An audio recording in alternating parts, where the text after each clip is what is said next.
आप देख रहे हैं जय भारत टीवी। G20 के माध्यम से पिछली बार इन्होंने जब इन्वेस्टर समिट किया था तब उत्तराखंड में भू कानून खत्म कर दिया था। ना रोजगार हुआ, ना खुशहाली मिली, जमीनें पहाड़ियों की छीन ली गई। यहाँ के मूल निवासियों की जमीनों पर जो अधिकार बाहर के लोगों का सरकारों ने कराया है उसे खत्म करो।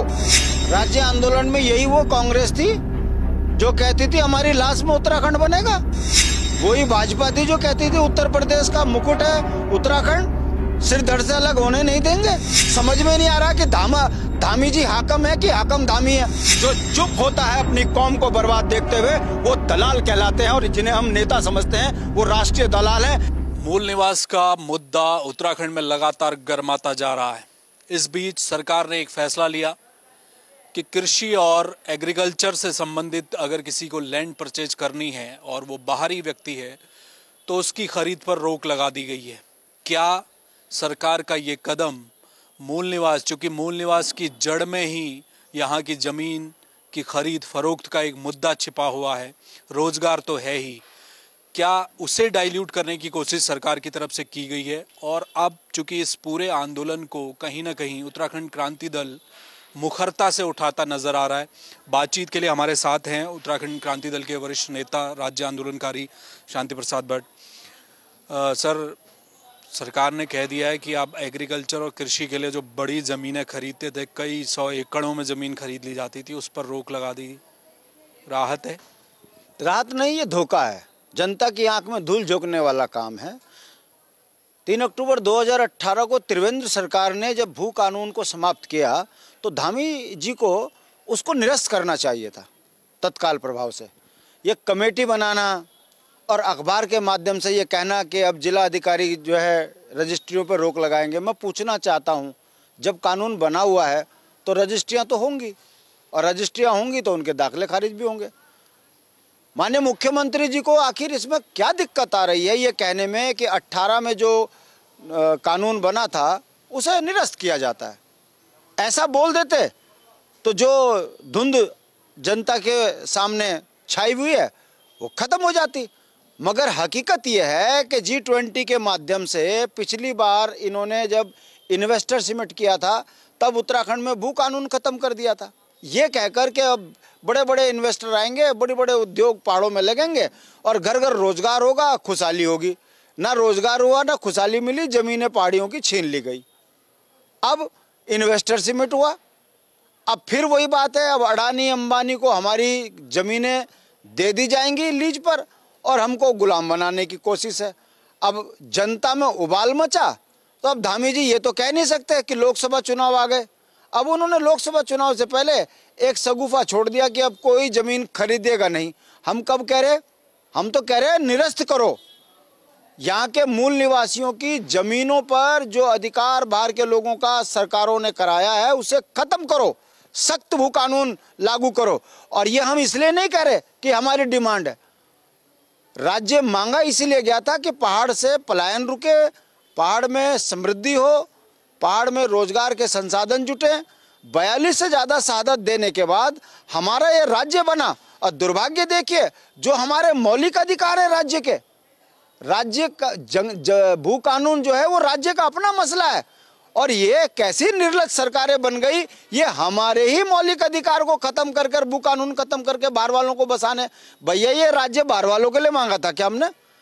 मैं पूछना चाहता हूं आपके माध्यम से, राज्य का जब ये मसला है और राज्य सरकार हमारी है, राज्य हमारा है, तो फिर भू कानून खत्म करके आप किनको बन पाना चाह रहे हो? इस पर ना भाजपा जवाब देने को तैयार है, ना कांग्रेस। कांग्रेस का चरित्र आपने देख ही लीजिए। उनके अध्यक्ष कह रहे हैं हम भू कानून पर जो है बहुत ज़्यादा भी कुछ कहने की स्थिति में नहीं है और हम इसमें अपनी समीक्षा करेंगे। ऐसी वो मूल निवास पे भी कह रहे हैं इसमें हम समीक्षा करेंगे। तो ये उत्तराखंड का दुर्भाग्य है, और धामी सरकार उत्तराखंड की जनता की आंख में धूल झोंकने वाला जो फैसला बता रहे हैं। जमीनी हकीकत ये है कि लोकसभा के चुनाव को देखते हुए उन्होंने ये बयान दिया। आपने कांग्रेस की बात की। कांग्रेस का वाकई में अभी तक उनकी स्थिति स्पष्ट नहीं है, लेकिन उनका ये कहना है कि 1950 की जो कट ऑफ होगी मूल निवास की, वो कहीं ना कहीं कुछ लोगों के अधिकारों को मार देगी, क्योंकि कोई 85 में आया, कोई 90 में आया, राज्य बनने से पहले कुछ लोग आए, उनका क्या होगा? क्या पहाड़ बनाम मैदान जो चर्चा चल रही है वो क्या है, उसे समझाइए, उसे कैसे पार पाएंगे आप लोग? राज्य आंदोलन में यही वो कांग्रेस थी जो कहती थी हमारी लाश में उत्तराखंड बनेगा। वही भाजपा थी जो कहती थी उत्तर प्रदेश का मुकुट है उत्तराखंड, सिर धड़ से अलग होने नहीं देंगे। चरित्र दिख गया इनका। इनको उनकी चिंता ज्यादा है जो उत्तराखंड विरोधी थे। इनको उत्तराखंड के मूल आदमियों की चिंता नहीं है। ये उत्तराखंड क्रांति दल तो नहीं कह रहा है कि मूल निवास 1950 दो। ये भारत के संविधान में हमारे अधिकार हैं। बिहारियों का बिहार में है, मराठियों का महाराष्ट्र में है, हरियाणा वालों का हरियाणा में है, तो उत्तराखंड वालों के साथ ये अन्याय क्यों? ये तो भारत के संविधान में प्रावधान है कि जो जहां जिस राज्य में रह रहा है 1950 से वो वहां का मूल निवासी है। हम वही तो कह रहे। हमने कब कहा कि तुम्हारे यहाँ किसी अस्थाई वाले बाहर वाले को हम यहाँ दिक्कत कर रहे? मगर दुख तब होता है, आवाज इसलिए उठाई जा रही है, समझ में नहीं आ रहा कि धामी जी हाकम है कि हाकम धामी है। जिसे देखो गारंटी धामी जो है नौकरी देने में लाचार है और हाकम सिंह यहाँ नौकरी देने के लिए गारंटी बना है। जब उत्तराखंड की नौकरियों पे लूट मच गई, संसाधनों पे लूट मच गई, तो यहाँ का मूल निवासी ये ना कहे कि हमारे मूल अधिकार बहाल किए जाए, मूल निवास 1950 लागू किया जाए, जो यहाँ के मौलिक अधिकार है यहाँ के मूल निवासियों के वो बहाल किए जाए। क्या गलत हम कह रहे हैं?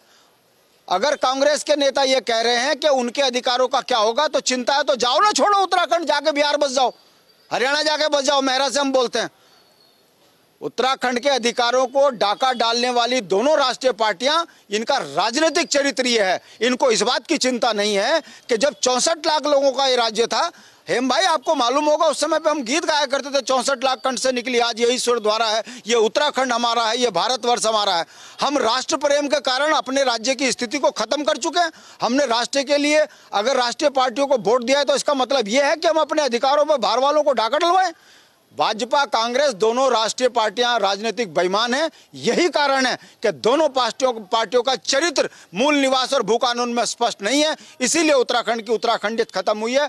यहाँ 64 लाख से 1 करोड़ 35 लाख हो गई। उनकी इसकी चिंता नहीं हो रही है, मगर उनको उनकी जरूर चिंता है जो नाले खालों में बसे हुए हैं। मेरा आखिरी सवाल है सर, देहरादून जिला है, हरिद्वार है, उधम सिंह नगर है, ये 3 जिले हैं मैदानी। इसमें पहाड़ से भी पलायन करके लोग बसे, उनको तो कोई दिक्कत नहीं है, मूल निवासी हैं ही। लेकिन ज़्यादा संख्या जो बाहर से जो लोग आए इन 3 जिलों में है, यहीं सबसे ज़्यादा सीटें हैं विधानसभा की। अभी परिसीमन होने वाला है तो ये कहा जा रहा है कि 3-4 सीटें और पहाड़ की कम हो जाएगी, यहाँ आ जाएगी।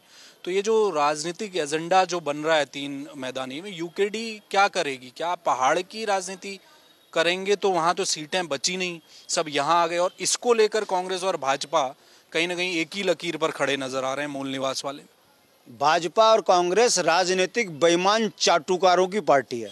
हमने कब कहा?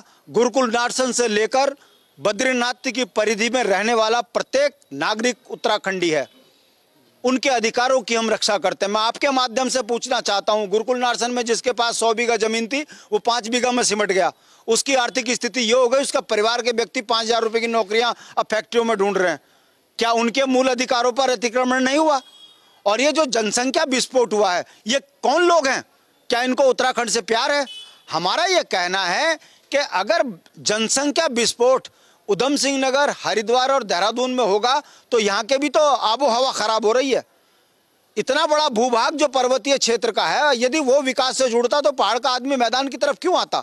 और सवाल इस बात का नहीं है कि मैदान की सीट बढ़ जाएंगी, सवाल इस बात का है कि एक बड़े भूभाग के अंदर विकास का जो पैसा एक विधायकी के माध्यम से क्षेत्र में खर्च होता है, यदि उसमें 6 पिछली बार विधायक कम हुए तो कम से कम 5 अरब रुपए साल का नुकसान हुआ है।